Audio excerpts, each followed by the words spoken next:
Good evening, everyone. So nice to see such a large crowd. Welcome everyone to tonight's listening session. Today is Wednesday, June 25th. We are in the multi-purpose room on the third floor of the Bennington Fire Facility on River Street in Bennington.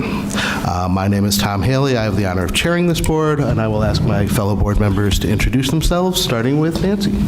Hi, I'm Nancy White. Good evening, Sarah Parent, and thank everybody here from the state level, legislators, for also joining us.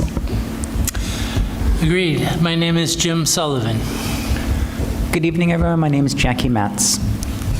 All right, thanks. Also with us is Josh Boucher, who is recording us tonight for CAT TV, and Jonah Spivak, who's going to give us a brief introduction before we get started tonight. Tonight is one of a series of listening sessions that we've had. We're trying something a little bit different tonight in that we've introduced a topic to kind of kick things off, but time permitting, we will open the floor up to other topics as well. So as announced, and I hope you all know, and I suspect you all know, we're here to take public input on the future of the Bennington Battle Monument. I will ask Jonah to go ahead and kick things off for us. Hello, thank you very much. I really appreciate this opportunity. When I heard that the topic was going to be on the Bennington Battle Monument, I thought it would be valuable to take just a few minutes to give a very brief introduction to inform the discussion. Although looking at the crowd here today, there are many people here that know far more than I on this subject, so this is a very informed crowd, but not everybody is necessarily. So I hope the folks at home will find this useful. My name is Jonah Spivak. I'm the communications coordinator for the town of Bennington. And again, thank you to the Select Board for allowing me a few minutes of time for this introduction. First of all, why do we have a monument? It's commemorating the Battle of Bennington. This is literally something that we could talk for hours on, just on this topic itself.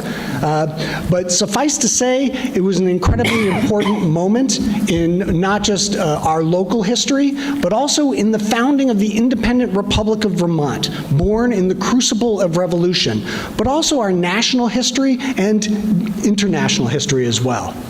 So I'm not going to go into too much detail, but there are a few points that I think it might be useful to cover. One is, you could argue you might want to call it the Battle for Bennington, because General Stark chose his ground just outside of what is currently the border of Vermont as the place where he wanted to meet the enemy. But as you can see, indeed, a portion of the battlefield, you can see the core battlefield in red, a portion of that is in Vermont, as well as a larger portion of that battlefield as a whole. That green spot in the middle, that is the Bennington Battlefield State Historic Site. I think it's important to mention that this was the global superpower of the time, Great Britain, attacking down through the Champlain Valley. This was the great plan to crush the revolution, and they seemed unstoppable. And in fact, the Battle of Bennington was the first check on the advance of General Burgoyne's troops. And it was the first successful storming of an artillery position by an untrained militia army, something that British generals like to think might be impossible. Indeed, they were wrong. I give credit to Don Miller for this tidbit in a presentation he gave at the Bennington Museum as part of their Bennington history programs, that more men were killed and captured at the Battle of Bennington than both battles of Saratoga combined. Indeed, Thomas Jefferson called it the first link in the chain, which led to victory at Saratoga, which many consider to be the turning point in the American Revolution. By the way, both of those paintings are paintings of the Battle of Bennington that inspired creative works by artists. We are incredibly proud of this here in Bennington. In fact, so proud that we began commemorating it the year after it happened in 1778. And I used to be fond of saying that we were the only continuously celebrated Revolutionary War battle in the Revolutionary War. But no, I was corrected. Apparently, the Battle of Cowpens in South Carolina has also been continuously celebrated, but I note that that battle did not happen until 1781, so we remain the longest running continuously celebrated battle. Thank you very much. The idea of having a monument emerged pretty early on. In fact, the first talk about it really started in 1853, but it kind of stalled a little bit. But then interest rejuvenated around the centennial of the Declaration of Independence. And at that time, a revived effort led by the Bennington Historical Society in the state of Vermont resulted in a new commission being formed to have this monument built. So they came up with an amazing design. Da, da, da. There it is. Yes, that was the approved final decision design for the Bennington Battle Monument. Needless to say, one gentleman, this gentleman right here, Highland Hall, former governor of Vermont, the founder of the Historical Society, the founding president, member of that, he took one look at that design and said, no way. No way in heck are we going to allow that little grouping, no offense to the designer, but that's not enough to represent how important the Battle of Bennington was to us and our history. He really wanted to see something massive and lofty, and in fact, one of the secondary designs, as you can see here on the right, was this sort of medieval-esque looking design. But I think happily for all of us, and although he did not live to see it completed, instead what we got was this, our very own Bennington Battle Monument. To this day, the tallest man-made structure in the entire state of Vermont. Nearly 40,000, I think it was 39,971 people, to be exact, in 2024, purchased tickets to go to the top. And I dare say at least another 10,000 went to the site when it was either not open or chose not to go up to the top. That has a tremendous impact, not just for people interested in history, but our local economy and the state's economy. I think it's safe to say that it is the most visited historic site in the state of Vermont. And that cost in 1889 $112,000, which was a lot of money. In fact, Massachusetts and New Hampshire chipped in on the cost, as did the U.S. Congress. School children collected coins to help pay for the monument. A couple of pictures of its construction. Something like 6,000 blocks of limestone were used to build it. Nobody died during its construction, but one workman did fall about 200 feet, crashing through the different levels of scaffolding, which happily broke his fall enough so that he survived without serious injury. And then the picture on the right, you can see that is the capstone being placed on the monument, which was completed in 1889. It would not be dedicated until a couple years later, in 1891, the centennial of Vermont's statehood. And of course, dedicating that would be sitting President Benjamin Harrison, along with thousands and thousands of other people. Cracks found in the monument. As early as 1907, they noticed some cracks starting to appear. And there were fears for its future even then, just 18 years after it was completed. So in effect, some of the concerns we have now are not new. In 1953, as the costs for maintaining the monument continued to grow, ownership was transferred to the state of Vermont. As part of that stewardship, the state of Vermont's Division for Historic Preservation started to look at the monument about what could and should be done.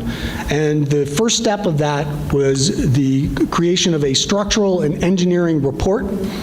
By the way, a link to that is located on the town's website, and I'll give you more information about that at the end of this brief presentation. What you see here in this picture, and actually I'd be remiss not to say that I have permission from the Vermont Division for Historic Preservation to show this image. It's been seen virtually nowhere else. It's a drone photo of the workers doing this detailed study of every inch of the monument, top to bottom, inside and out. The result that was published in March of 2024 was this completed Phase 2 Comprehensive Structural and Material Testing and Evaluation and Outline of Restoration Approach document, which is kind of a mouthful. And it is an impressive document. and they really did their due diligence in this work. Some of the things it outlines in it are the problems that we're seeing on the stones, the cracking of the stones, the problems with moisture and rusting and some of the metal fixtures inside, as well as some of the failed earlier restoration attempts, which in some cases actually made the problem worse. Oh, fun factoid, Stevens and Associates, the project leader for this, who did this work, is Ben Harwood, 8th generation Benningtonian from the original Harwoods of Bennington. So nice little touch there. A detailed presentation of this was given to the Vermont Senate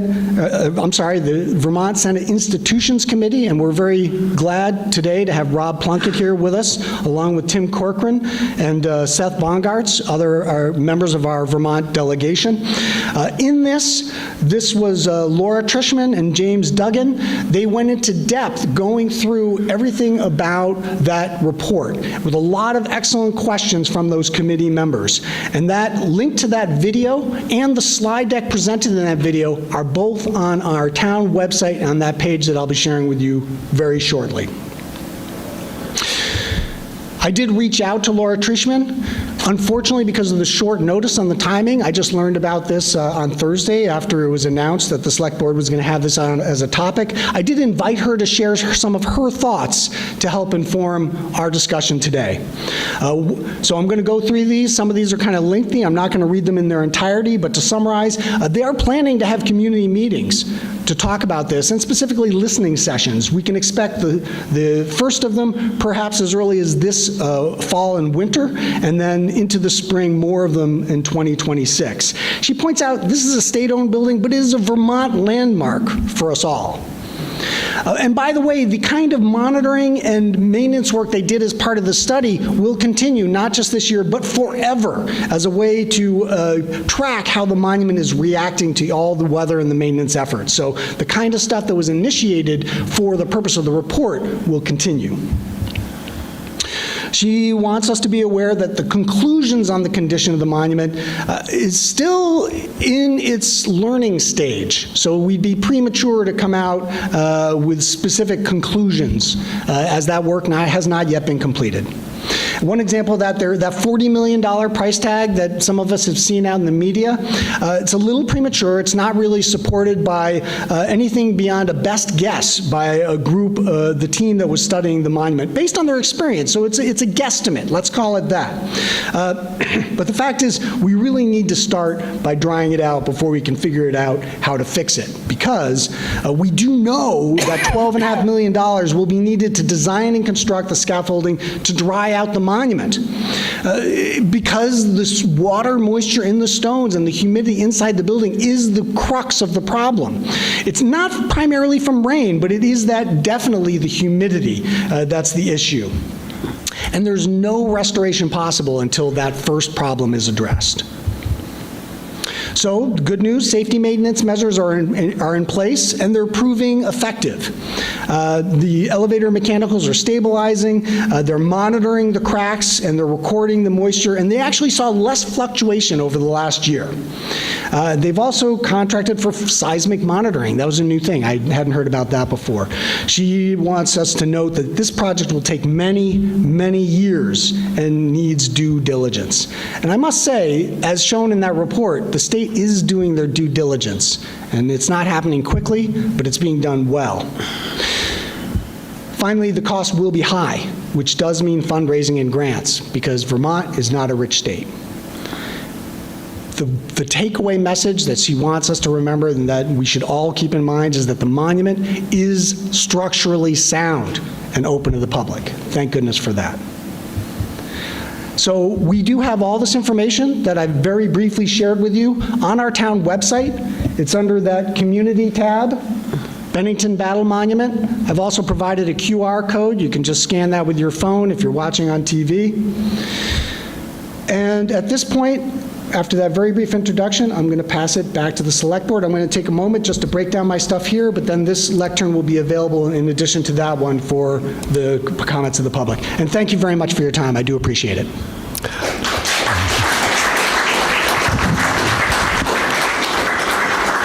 Jonah, thanks very much. That was great work. And before we move on, I want to mention that I forgot to mention that Nancy Lively is also joining us and currently is taking excellent minutes.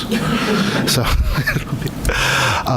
okay, so Jonah just brought us up to date on where we've been and where we are right now.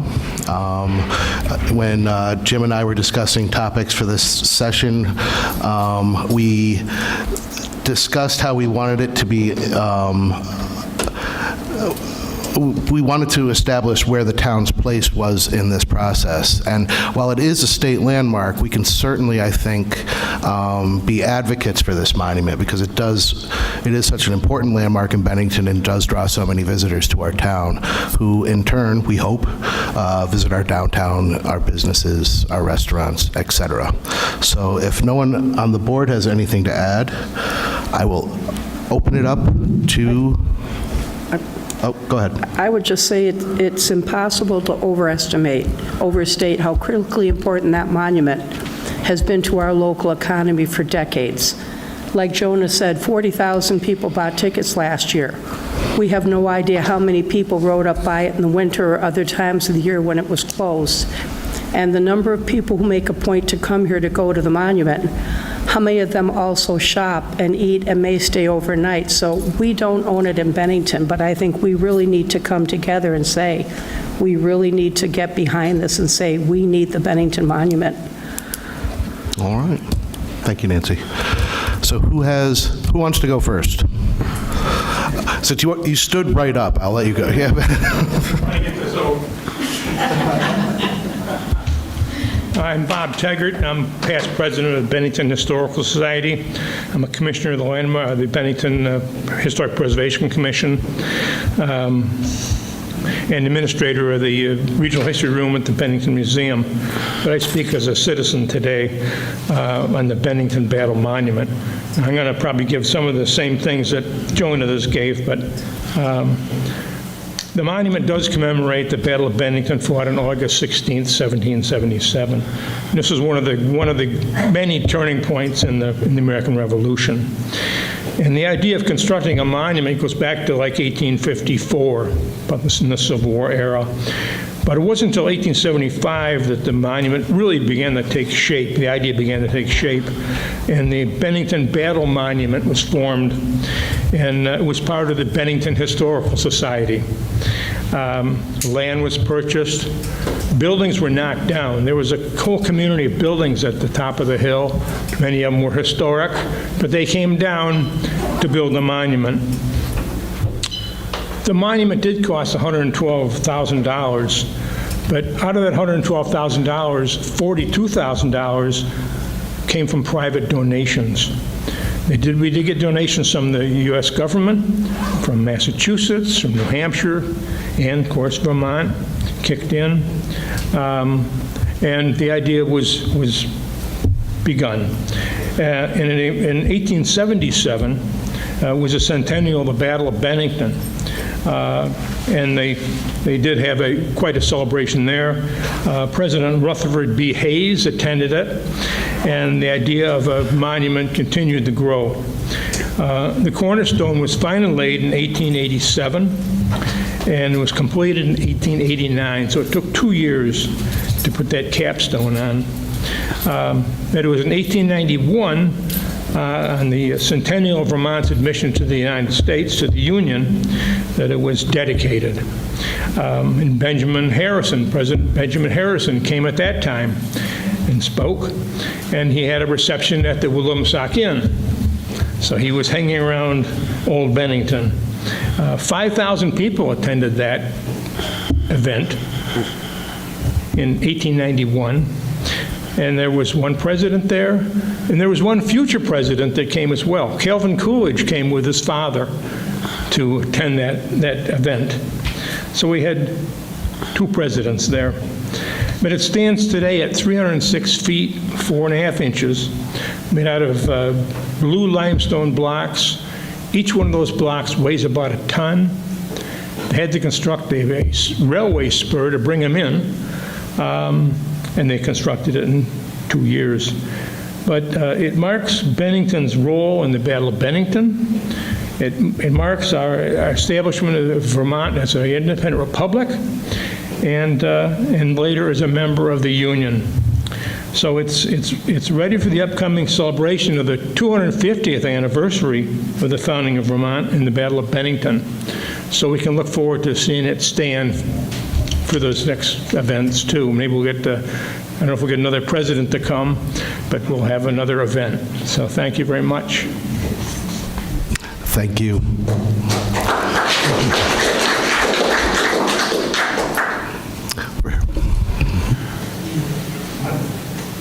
Hi, I'm Thomas Sheets. I live right next to the monument. I have my entire life. And it was pretty jarring to see the report in all the media about how terrible things were going with the structure, apparently.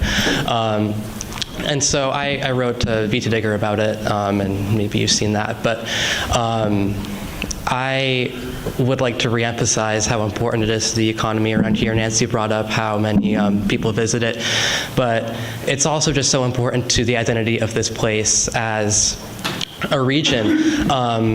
It was my mother's birthday yesterday, so we were up in Quechee, going antiquing, pretending we were tourists, and we were in this huge, like, souvenir store of Vermont memorabilia, and the monument was on everything in there. It was Bennington's only, like, piece of it. The rest of it was all Montpelier and Stowe and the famous tourist place, and then Bennington is represented by the monument. Starbucks sells cups to prove that you've been to Starbucks in every state, and the one for Vermont has the monument on it. I could give a million examples, but I think to help solve the issue of the immense amount of money we have to spend on it, much in the same way that public subscription was used to help build it centuries ago, I think there needs to be some kind of like account to collect donations to, I don't know, by the state or by the town or by whoever, to collect donations to go towards fixing the monument by whatever means necessary. I think that needs to happen like kind of yesterday. And because it's not going to get us 40 million, I don't think, but there's people across the country, I imagine, and certainly in this town, who would be willing to pitch into that. An article ran in the Boston Globe about the predicament, and there are people in the comments from Connecticut, from New York, from wherever, who have no idea about the monument but would love to help save it.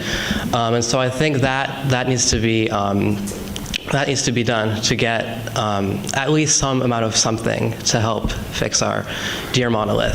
Thank you. Thank you very much.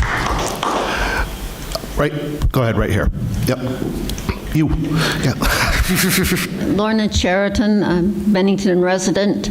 I recognize the importance, historical significance of the Bennington Monument. I was shocked by the figure of $48 million to repair it, and even if it's the 12.5 to take care of the stonework, there'll still be a lot more. I would really like to see the stones of the Bennington Monument recreated into something else, and a new structure added, something that we've got that much more technology now that we could build something really amazing with modern elevator, room for more people to view the landscape up top. We could have a really dynamite audio-visual presentation about the history of the Battle of Bennington and of the Bennington Monument for people to enjoy. And I think we would want to save the stones that went into the Bennington Monument, whether to make a patio or a pathway or a rock garden. I feel people would still come to see this. In fact, some of the people who had come to see the obelisk, Bennington Monument, would probably be interested to come to our town and see what we have created new. All right, thank you. In the back. You'll be next, sir. And hi, folks. I'm Rob Plunkett. I'm Bennington. I'm also the state senator. And I can, first of all, I just want to say that I'm very excited about this listening session and what I'm hearing about how the Bennington Battle Monument matters. So I'm a new senator. I got up to Montpelier. The monument's owned by the state. We're responsible for it. So I can let you know a little bit about what had happened in Montpelier and what is going to happen a little bit in the future. So the short of it is that the money for state buildings runs through a couple of committees in the legislature. That's the Corrections and Institutions Committee. And we have Mary Morrissey and Will Greer sitting on that committee. And then it also goes through the Senate Institutions Committee. I'm the vice chair of that committee.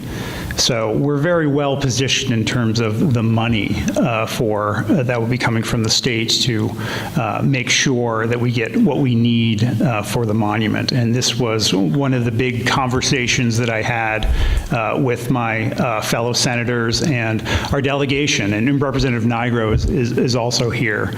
The Bennington delegation, we met and we talked about this issue because we, like I think everybody else, when we learned that there was a major renovation that was needed, we thought, what can we do? Let's make this happen. And we had a lot of conversations, and I spoke with Laura Treachman a number of times. And the first year was relatively minimal because what they need to do is continue with the study. So this year's capital bill, which is the money bill for the state construction, we have $500,000 in there for essentially the RFP for the first stage. So we got that in, and that's what's going to happen for the rest of the time. And then next year we'll be talking about it again and again and again. And it is true that in the end it's going to cost a lot of money, and we're going to need fundraising. And Nancy, you were exactly right. There's no way to overstate the importance of the monument. And we as a town can do that and make sure that everyone in Vermont, because the state, when it was dedicated, the governor talked about this being a sacred trust to keep that monument as it is and for the future. So this listening session is about the future of the Bennington Battle Monument. And I want us to think a little bit more about it's going to be restored as it is. It's going to look the way it is. And what more can we do there? And some of the conversations are there's going to be more archaeological studies there. There's talk of perhaps reconstructing other buildings that were there. And maybe, as Jonah had mentioned to me the other day, maybe we could turn it into a piece of living history as well. So these are the future of the Bennington Battle Monument. The first thing that I thought when I saw this listening session was, oh boy, we don't have a lot of information yet, but Jonah really covered much more than I had expected. But it's going to take a long time to get there.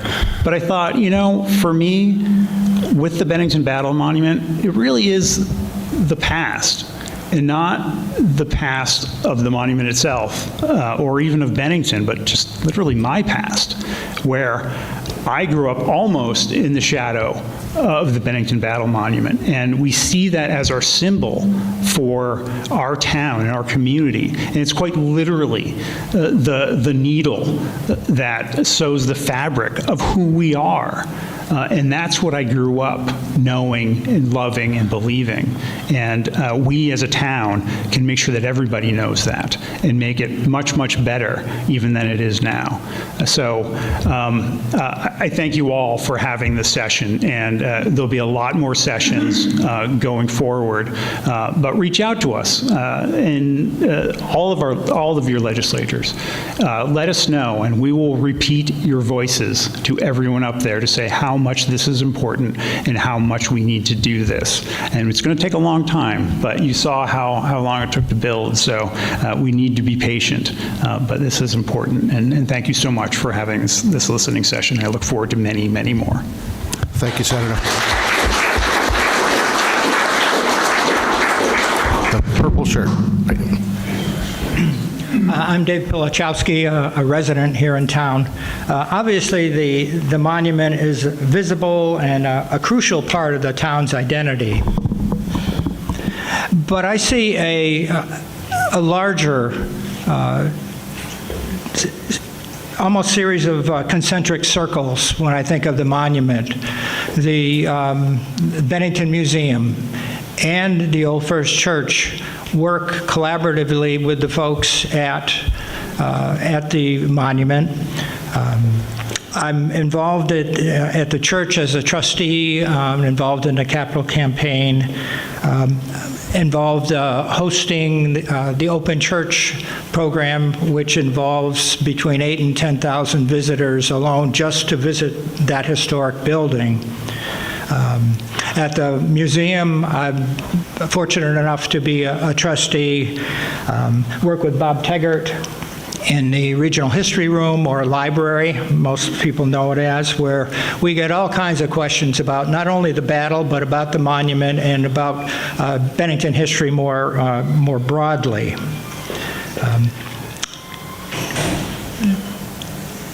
This is an opportunity for us to think beyond the monument, which is a big thing to think about. I mean, the thing is huge. It's one of the first buildings, the first.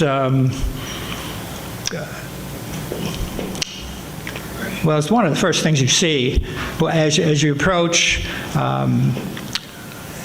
When we have company, and I'm sure this is common with everybody in the room, they want to see the monument. They want to go up and see that and understand its history and the broader context of what I would call a historic neighborhood, not just Old Bennington Museum and our history.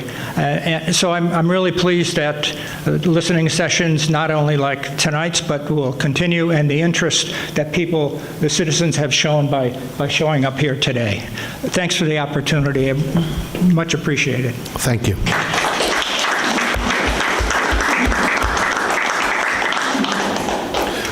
I see Colonial Man.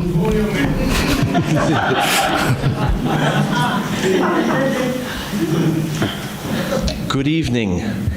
Colonial Man, and I echo many of the comments that have been said already. The monument is my home, literally. Kidding. But I think we, as the hyper-local stewards of this beautiful historical piece of history, need to just, as we have our representatives here, make sure that our voices are heard at the state and even the national level, as Mr. Sheets recommended a fundraiser campaign. So, love the monument. Keep going to it, learning the history. 2 years from now, the 250th anniversary of the Battle of Bennington is going to be something to behold. So, come see the monument. Thank you.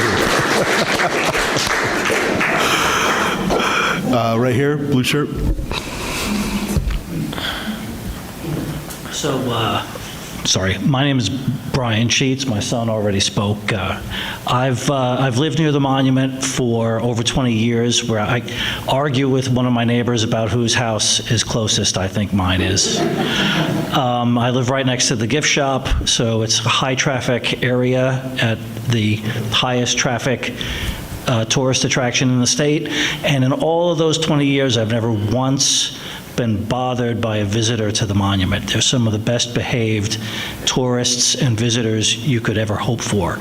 So if the state, as Rob kind of pointed out, is considering enhancing the site to have other activities, I can't speak for every resident of the village, but as the self-proclaimed closest resident to the monument, I don't see any downside to that at all. I think that is a great idea, and I would look forward to seeing what other uses for the park can be devised. Thanks. Thank you. Anyone else?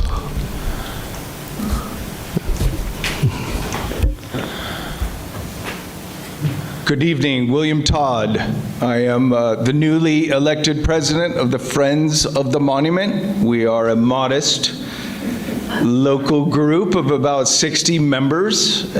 You probably heard of us, but I'm going to give a little pitch tonight as well. So the group was established in 2005 by George McCain, who's in the audience tonight. I also have Gail Wood and Charles Dewey. They're on our board.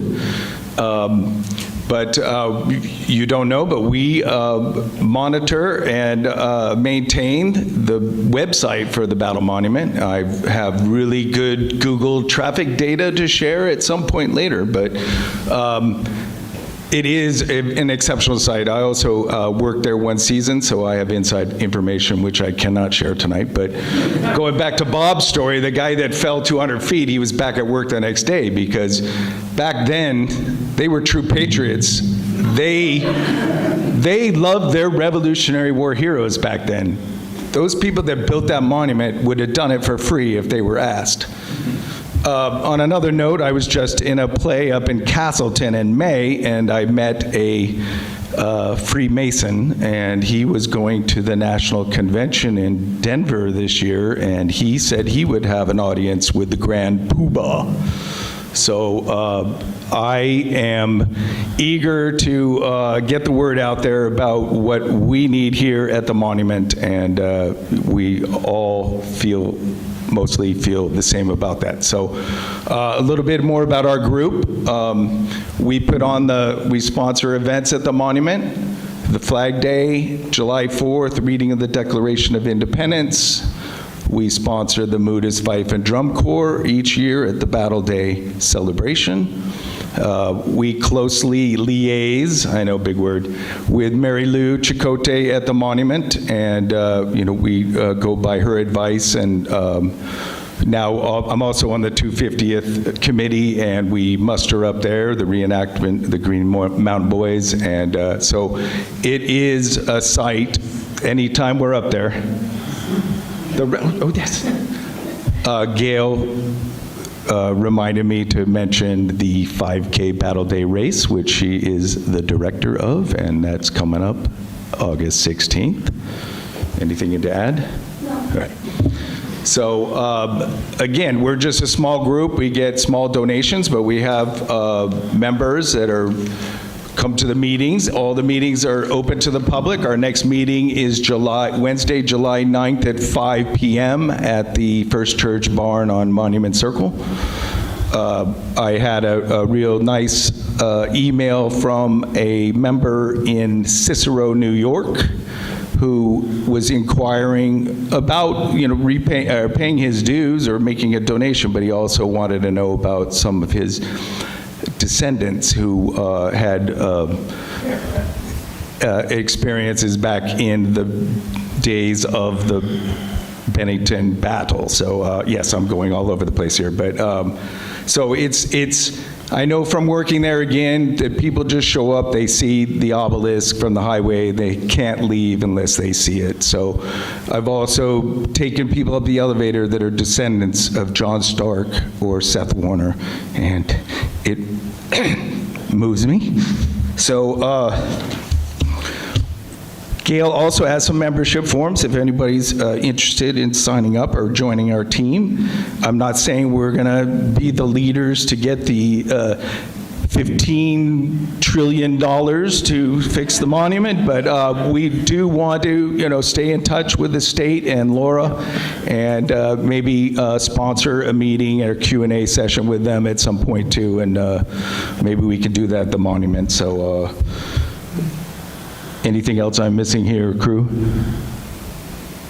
All right, thank you. Thanks, William.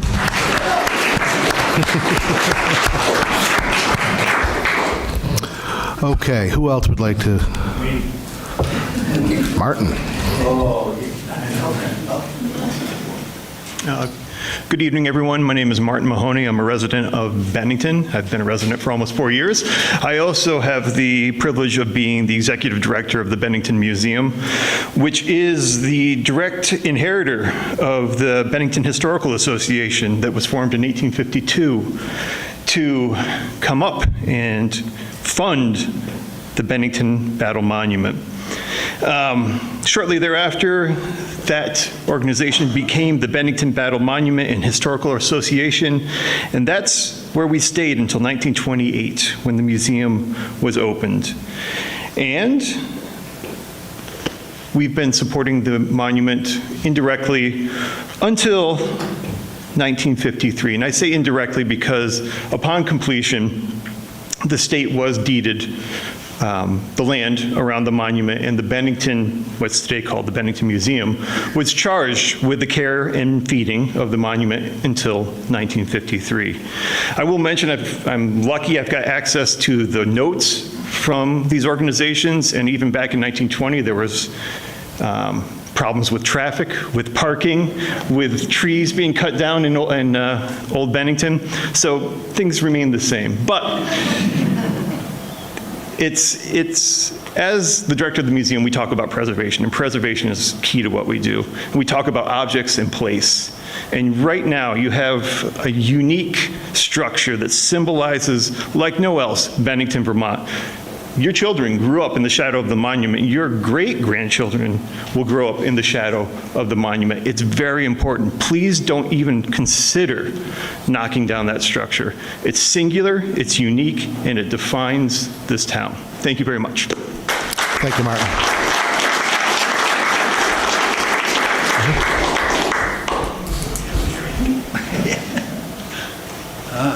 I'm Jerry Albert. I'm just an amateur historian, and I've been very enthralled with what's going on in preparation for the 250th anniversary of the Battle of Bennington.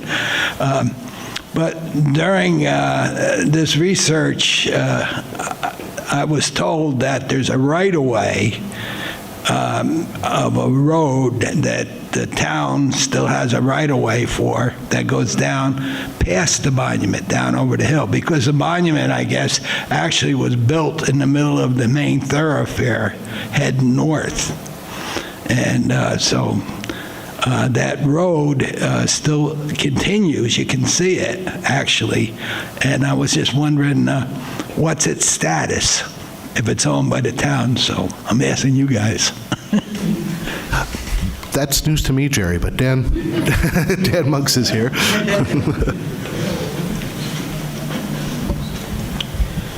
So we have had surveyors look into that, and that is still a public right-of-way. Part of it is owned by the Village of Old Bennington, and part of it is owned by the town of Bennington as it heads towards the Northside Drive area. So it is a public right-of-way. Thanks. Anyone else? If you're in the back, okay, right here. Yep, you. Rennie Ponver. So I just wanted to address quickly what, first of all, I'm thrilled to see all these people and all the wonderful historical perspective and have state reps and everything here. It's great. This is a good listening session, really nice, inspiring. But I wanted to address what you had said earlier, Tom, about why would the select board even have this sort of in front of them. And my view of that is that you're sort of our proxy as a board for 15,000, 16,000 residents of Bennington. And to Nancy's point, you know, between the monument and Martin's Museum, it is the gateway to Vermont. It's the reason people stop here. And if they even spend $50 while they're here, that's going to equate into literally $2 or $3 million a year in revenue for all the restaurants, the gas stations. I didn't even figure in hotels, Nancy. But so it means a lot to us as a greater community of 16,000 people. And that's just a greedy little side of the great historical premise that everyone else has spoken to. But please, as a board, be active in promoting it up to the state, because living in southern Vermont, sometimes I feel like the view from Mount Pelier appears to start at Rutland and work north, and we're doing a lot here. Thank you.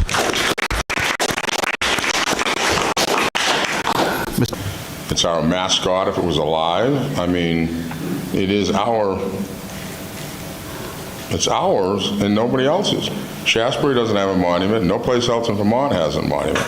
So I think what we need to do is set up a committee of these folks or other folks to find out how we can go on the internet and present our case to the general public of the United States and say, would you 40 million heirs give us at least $1 million and we're all set, and we'll send it back if we don't need all the 40 million. But let's do something kind of creative and get it so that it's not just Bennington, and get some state, and I'm sure there is state pride, into the monument, and maybe invite people down to see it and give them a special day or something, and have our legislators, while they're out, do something that way to invite some of the dignitaries down here and, you know, have a weenie roast for them or something, and just try to make it a fun thing, because there's nobody, I don't think, in the state really wants it to not exist. And I, like somebody said, I don't know, but I don't think it's going to cost $40 million to preserve it, but the way prices are today, maybe it will. But I'm all for it, and I want to publicly thank Mary Lou, Albert, and Jerry for all the work they did in lighting that monument. Thank you, Mike.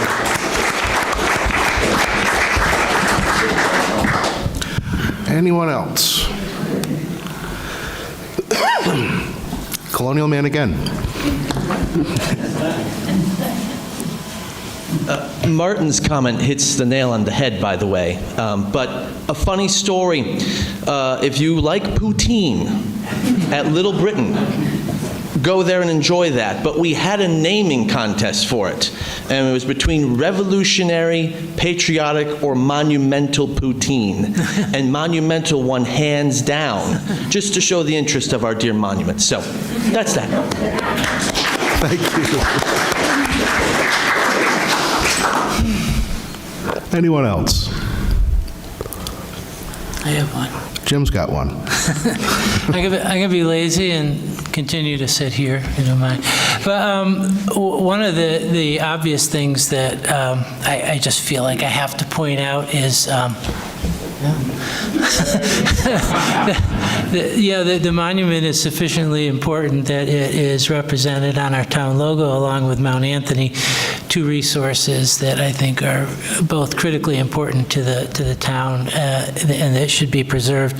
And you know, as I often do at these select board meetings, I hearken back to my past career with the Regional Commission and some of the work I did with the Bennington Planning Commission when the Planning Commission prepared the Scenic Resource Inventory and Plan for the town of Bennington. And that time we were looking at all of the features of the landscape, the natural landscape and the built landscape that makes Bennington such a special and beautiful place. And as we were looking at, you know, the water features, the rivers, the historical buildings in the downtown in Old Bennington, the mountains, the forests, the fields, you know, the monument kept appearing in all those images and all those sections of the plan. And so the Planning Commission really felt that it was worth having a whole separate section on the battle monument, and not just for its singular significance as a structure in and of itself, for the historical significance of it, but for the way that it really provides a critical focal point to so much of the landscape context throughout the community. So it really does, as many people say, help define the character of the town. It really has a profound impact, whether we appreciate it ourselves since we live here and experience it every day or not. It really does define and give us a sense of where we live and why it's such a special place. So thank you. Thanks, Jim. Anyone else? If I'm not seeing you, make sure you wave your hand vigorously. All right. Anyone else on the board? Oh, Nancy. I just hope going forward, between the people and groups who've spoken tonight, we can all get together and kind of have a master group and get this out and get it on the internet so people know that we are supportive and, yeah, let's start looking for donations, anybody who wants to donate. But I hope after this meeting, people don't sit back and wait for several months. I think we all need to come together and show how much we care about the monument, and we want to move it and keep moving forward, so. Thank you. One more thing, probably the dignitaries here, is there anything that the select board should be asking them as what we should do to spark the upstate to do something for this, or not let it fall by the wayside or something? You've got Mr. Bongartz and the other senators here, and you got that long-term, what's his name, Cochran? Tim Cochran? Yeah, he might have an idea, you know. So. He may well have. I think Senator Plunkett spoke pretty succinctly on what the conversations that have been having in Montpelier and recommendations as to what we could do around that. But I'd be happy to hear from anyone else if they so desire. I just don't think anybody in this room, quite honestly, doesn't want this thing to be preserved. And I think it's very rare that you've got a group of people, 100% of them agree on anything, you know, especially me. But I think we should take the advantage of it and inform people.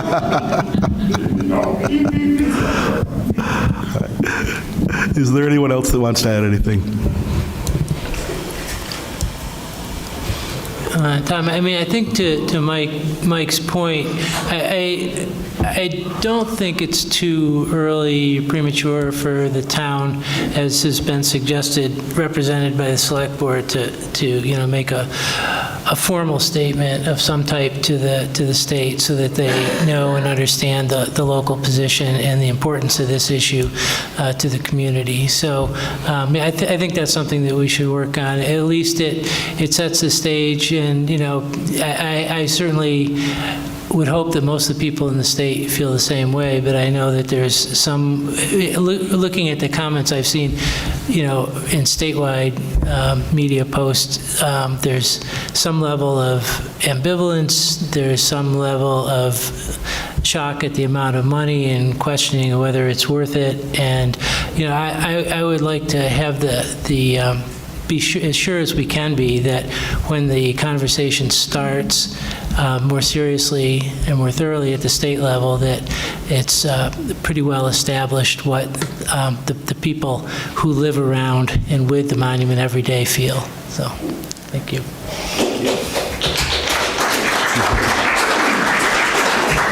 Well said, Jim.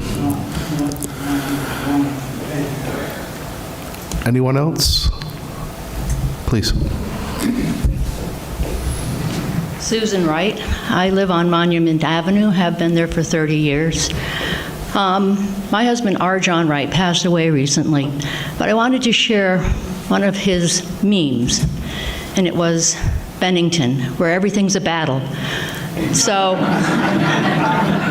yes, we need to battle. We need to save the monument. We need to save our history and everything about our beautiful town and village. So let's battle on and remember that the past is our future.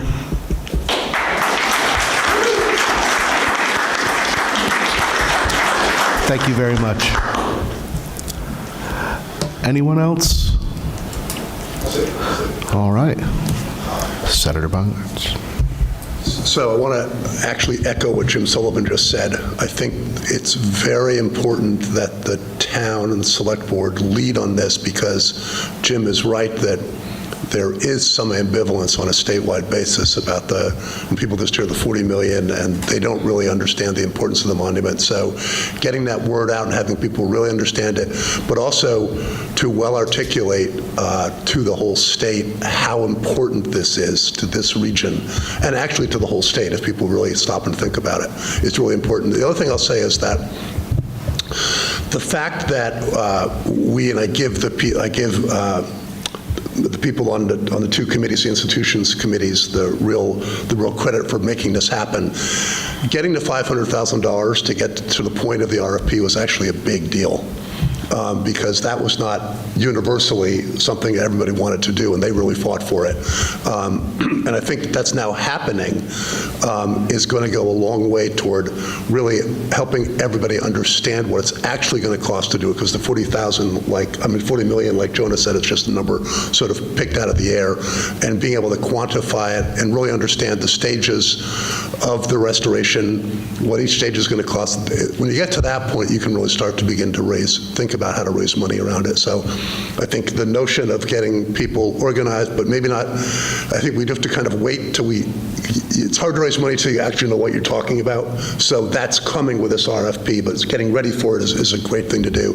And I think the town, through the select board, really making clear how critical this is for Bennington, and really being a loud voice when the time comes, which is pretty soon, is going to be really, really important. So maybe even a resolution on the ballot so that you can show, I don't know if that's the right way to do it or not, or whether it's just something for the select board, but we really need to think about how to really gin this up and really make people in the legislature and the rest of Vermont really understand how important this is to Bennington and how important to all of Vermont. So you're right on point. Thanks. Thank you, Senator.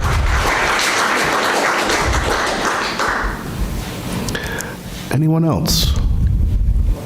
Oh, Clark. I want to commend our state representatives and senators for being here. I know you represent us, and it's really good to see that we have this non-partisan program that we all want to work together on. To echo both Mike and I can't remember her names, her husband, the idea that Bennington, where everything's a battle.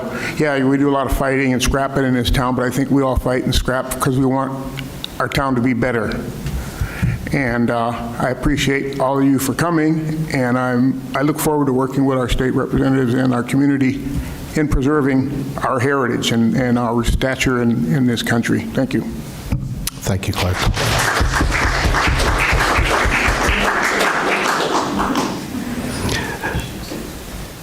Anyone else?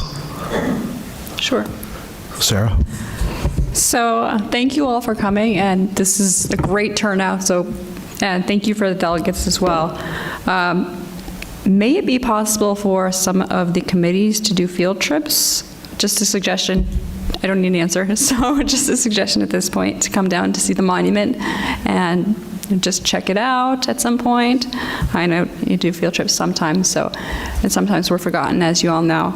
And then I love the idea of a resolution on the ballot, and I'm just thinking maybe if we do some sort of resolution on the ballot, but just a resolution, possibility of maybe support at the state level.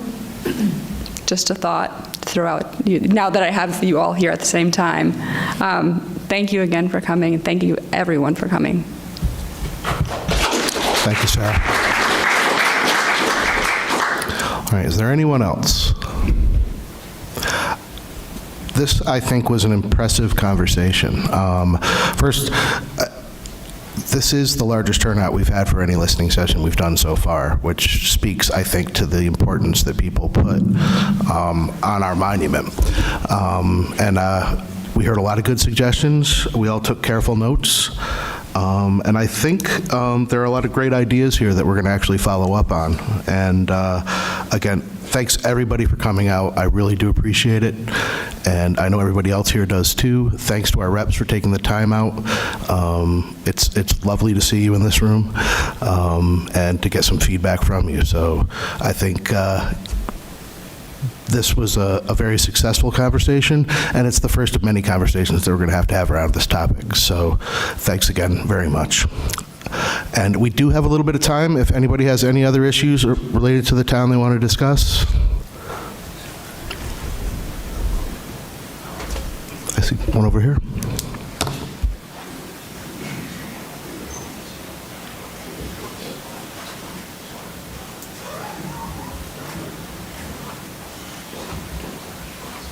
I spent most of my life, I just moved here about 6 months ago, but my father's been living here for over 40 years. Identify yourself, please, so we...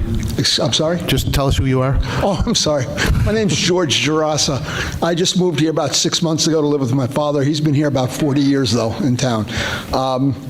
I came from Arizona from a small, I didn't come from there, but I've lived in a small town in Arizona for about 40 years, and something that has constantly concerned me was how they let buildings become empty and then rot and destroy, and what happens to the town after that. And I'm seeing empty buildings all over this town, and I was just wondering, because I know I visited my father, even though I've only been here for 7 months, I visited my father a number of times over the years, and that Friendly's building's been empty for about 15 years. Now there's garbage behind it, and I see junkies hanging out in this other spot, and there's so many things a town can do with empty buildings.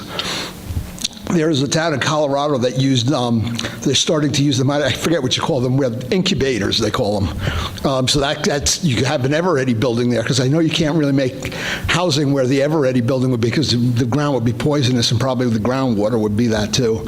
But I was just wondering what the town is doing about this. Because this is a beautiful place. And that's my primary concern. I could go on about this for hours, but I don't think you want to hear me talk for hours. I appreciate your yeah, thank you. Nancy, A lot of these buildings have been privately owned by the same people for decades. So how we can do something, I don't know. Well, unfortunately, my brother owns a building, and I can't even remember the name of the town in Florida, but I wouldn't recommend this, but the town started fining people about keeping up with the property, so at least you can make the property look neat. But there's a lot of things. You could take away their tax benefits for having an empty building for so long. Because I know a lot of them, because I own buildings, and I know a lot of people in New York City leave them empty solely because they'll say, hey, I'm not getting rent. My rent should be $10,000, so I'm losing this much a year to raise the price of their building. Then in 2 years, they'll say their building, they should be getting $15,000 in rent. Meanwhile, they can't even really get $3,000. So that's how they raise the price of their buildings. And I'm sure that's partially what's going on here without actually having looked into it.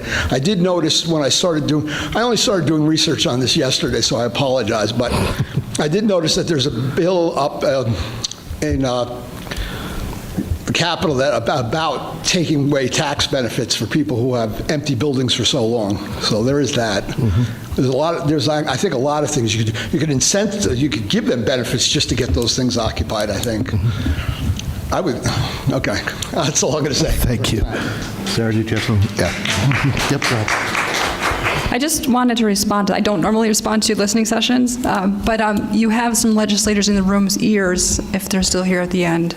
So if that bill's up there, you'll have to hear at the end. Mm-hmm. And I'll say, too, it's something we've been talking about for a while now, and there are challenges around this issue where some laws are probably going to have to be changed. But we do see the problem, and we agree that it is a problem.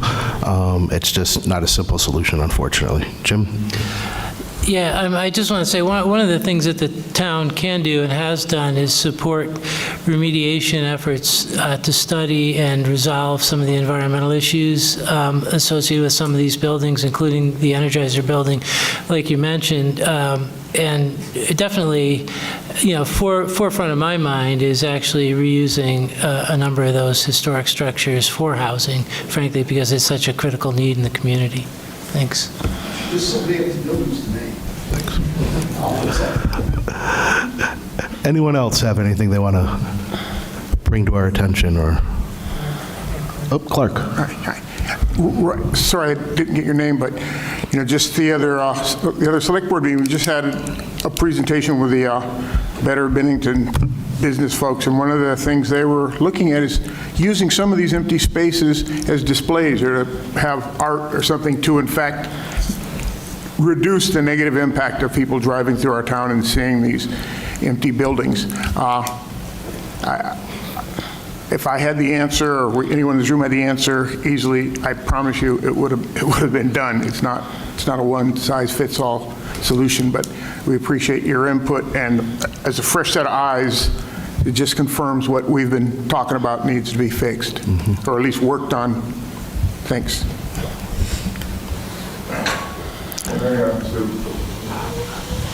Mr. Bethel. I hate to say it again. Sorry.